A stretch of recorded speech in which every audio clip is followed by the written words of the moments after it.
Welcome to how to set up and operate the Baofeng UV-5R transceiver, a tutorial for newcomers to ham radio, scanning, and transceivers. This is part 11, Understanding Repeater Frequency Configuration. Previously in part 8 of this series, we briefly dealt with some default settings in the UV-5R that should be set off for ham radio use. Those settings involve the digital coded squelch, DCS, and continuous tone-coded squelch system, CTCSS. Today we return to CTCSS and DCS. Ham radio users rely upon repeaters, and repeaters rely upon squelch. From episode 2, we saw that this radio uses a filter called squelch. The squelch filter, or the squelch level, determines the radio's sensitivity to transmission signals. A high squelch level limits reception to only the stronger signals. A low squelch level allows all signals, weak and strong. A transmission signal will be passed on to the radio speaker or headphone only if it is strong enough to open that squelch filter. A weak signal will not open the squelch and no sound will be heard. Squelch is also used to improve the effectiveness of repeaters. A repeater is a radio station that is able to detect a signal at a specific frequency. It then automatically and instantly transforms that signal to a different frequency and transmits it. For example, a nearby repeater station for me is configured to detect a signal of 144.53 megahertz. I program my radio to transmit at that frequency, and I press the PTT switch.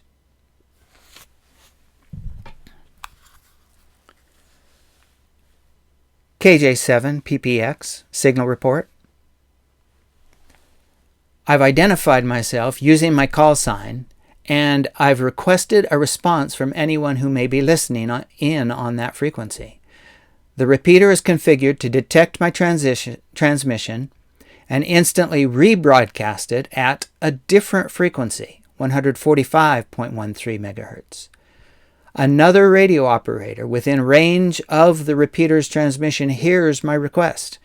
They respond using the same frequency that I used to transmit to the repeater, 144.53 megahertz.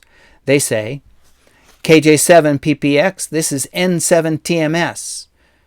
In Meridian, your signal is readable with practically no difficulty and about 90% quieting.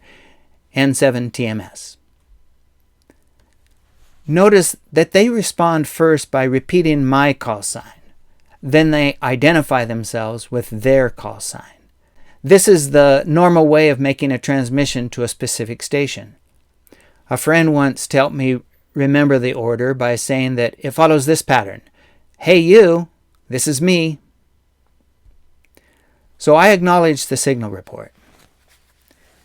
N7 TMS, this is KJ7 PPX. Thanks for the report. I'm in Boise testing my handheld. I think I'll change location and try another test. 73, KJ7 PPX, clear. The range of a low-powered handheld radio's transmission, standing at low level, is limited to only 3 miles or so, with a clear line of sight. But repeaters may be erected on tall towers, on tops of mountain peaks with greater power. Using a repeater to relay my transmissions allows me to contact operators many miles away, perhaps across an entire county or state. Additionally, repeaters may be linked together so that my signal could be relayed repeater to repeater from mountaintop to mountaintop. To limit interference and access, repeaters may be configured to detect and rebroadcast only signals that have a specific code attached to the transmission. That code is generated by a digital coded squelch or a tone-coded squelch. And that's where we get to DCS and CTCSS. Without the proper coded squelch, the repeater will simply ignore any transmission picked up by its antenna. However, with the squelch properly encoded, the repeater will instantly rebroadcast the transmission. By the way, squelch filter tones are also known as private line or abbreviated as PL. The coded tone squelch system may also be required to transmit and receive. Any transmission or reception may be blocked unless it is coded with the proper tone. Only members of the private group or organization would be given that tone code. Thanks to hamradioschool.com. So let's take a deep dive into connecting to a repeater. Warning: do not transmit without the proper license. This how-to series of video tutorials is meant to help you learn the mechanics and methods of using the radio, but if you do not yet have your license, please resist the desire to click that push-to-talk PTT switch. My granddad let me sit in the driver's seat and drive his 1964 Volkswagen Bug when I was about 12 years old, but it was a dirt road out in the sticks, miles from any other vehicle. For ham radio enthusiasts, there are no dirt roads out in the sticks. A press of the PTT emits electromagnetic waves that can override and interrupt the legal signals of other users, emergency, government, business. So take a couple of weeks to study and get your license. Legal matters taken care of? Let's dig in. Private line communication, CTCSS and DCS. Bugoutbagbuilder.com describes it well. Both DCS and CTCSS work largely the same, except DCS is digital and CTCSS is tonal. DCS has 105 universal tones measured alphanumerically, for example, D023N. CTCSS has 50 universal tones measured in hertz, for example, 67.0 hertz. To have a better understanding of this, consider a wireless phone and the cellular network it operates on. Think of the frequency as the network, and the CTCSS or DCS tone as the phone number. We must be on the network to transmit or receive, but we also have to dial the right number to communicate. The UV-5R features 4 separate menu items for customizing the private line tones, whether CTCSS or DCS, with 2 settings for receiving and 2 settings for transmitting. Menu items 10 and 11 configure the receive tones for DCS or CTCSS. Menu items 12 and 13 configure the transmit tones for DCS and CTCSS. After setting the proper tones for a frequency and storing it into memory as a channel, the display will show DCS or CT to the left, indicating which type of tone is enabled for that frequency or that channel. So those 3 essential repeater specifications, what are they? Repeaters require specific configuration settings in order to properly function. Here's a typical configuration chart. In the first example, the input frequency for the Schaefer-Butte repeater near Boise, Idaho is 140.13 megahertz.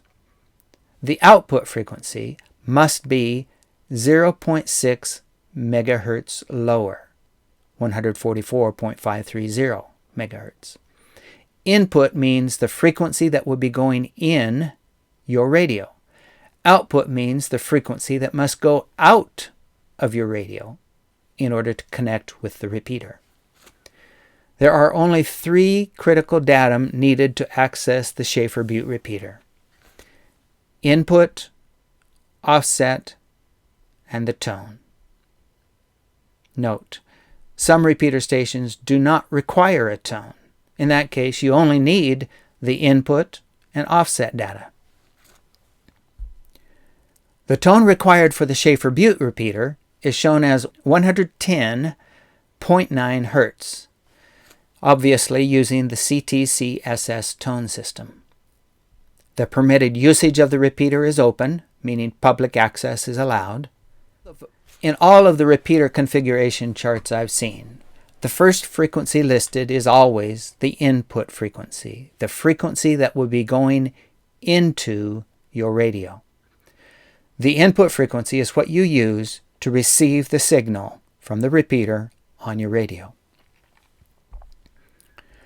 Often the repeater configuration charts will not list the output frequency, the frequency that you must transmit on in order to access the repeater. In that case, we calculate the output frequency using the offset data. So for the Schaefer-Butte repeater, it lists 145.13 is the first frequency. The first frequency is typically the receive frequency, the one we listen on. Then it shows minus 0.6 as the offset, and a private line tone of a 110.9. With this minimal information, we can calculate the necessary output frequency. Start with the receive frequency, 145.13, subtract the offset, 0.6, and that equals the transmit frequency, the output frequency, 144.53. Begin with the receive frequency, then subtract the offset, and that calculates the transmit frequency. Here's the formula. Receive frequency plus or minus the offset equals the transmit frequency. In this example, my radio must be able to transmit at 144.53 megahertz in order to access the Schaefer-Butte repeater. Keep in mind that different groups use different terms. The input frequency may also be called the downlink. The output frequency may be called the uplink.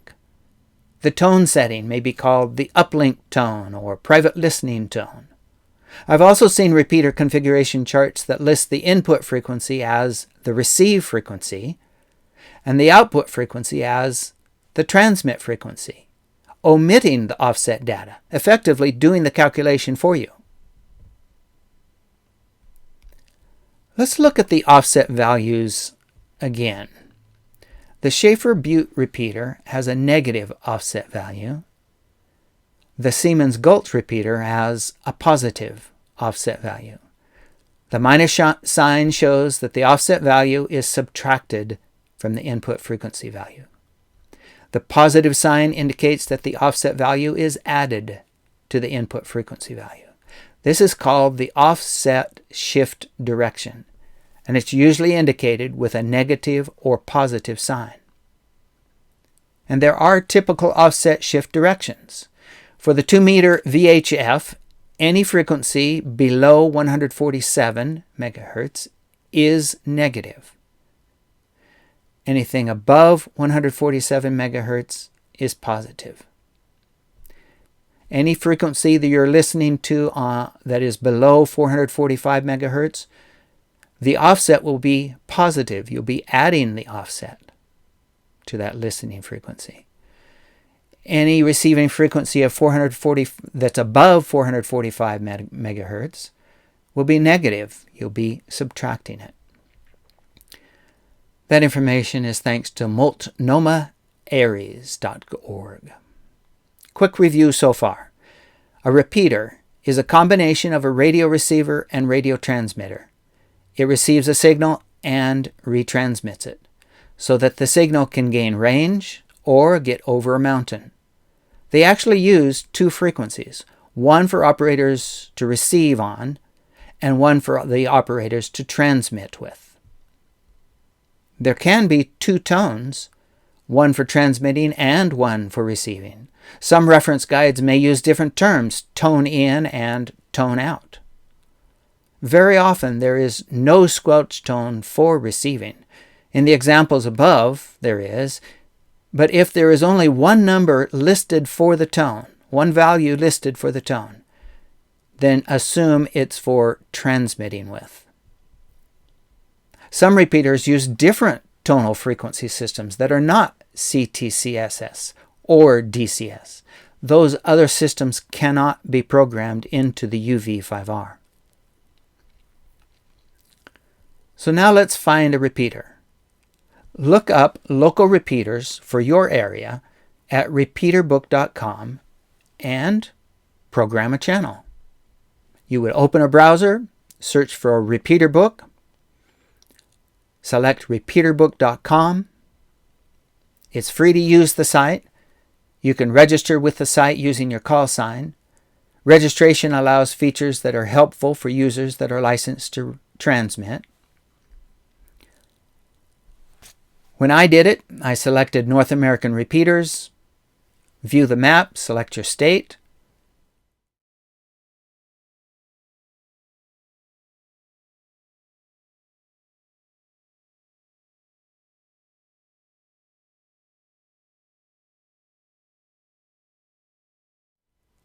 Scroll down and select the nearest city or county.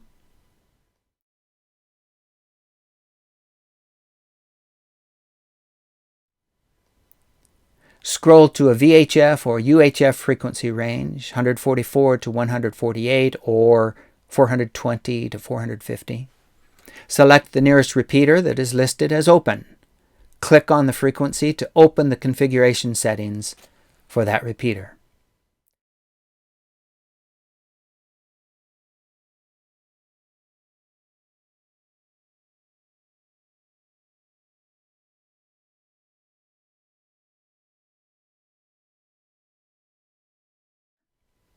And then take note of the configuration settings required for the repeater. For me, I found these configuration settings: downlink, uplink, offset, and the uplink tone. Remember, downlink is the same as input. Downlink is the frequency that the repeater uses to transmit. It's the frequency that must go in your radio in order for you to hear the signal. The downlink is the input, which is the receiving frequency for your radio. Note, think of downlink as downloading from the repeater. Our radio will need this frequency in order to have input from the repeater. The repeater will be transmitting on this frequency, so our radio will need to be configured to receive this frequency. Uplink, however, is the same as output. Uplink is the frequency that the repeater uses to receive. It's the frequency that we must transmit on in order to access the repeater. The uplink is the output, which is the transmitting frequency for your radio.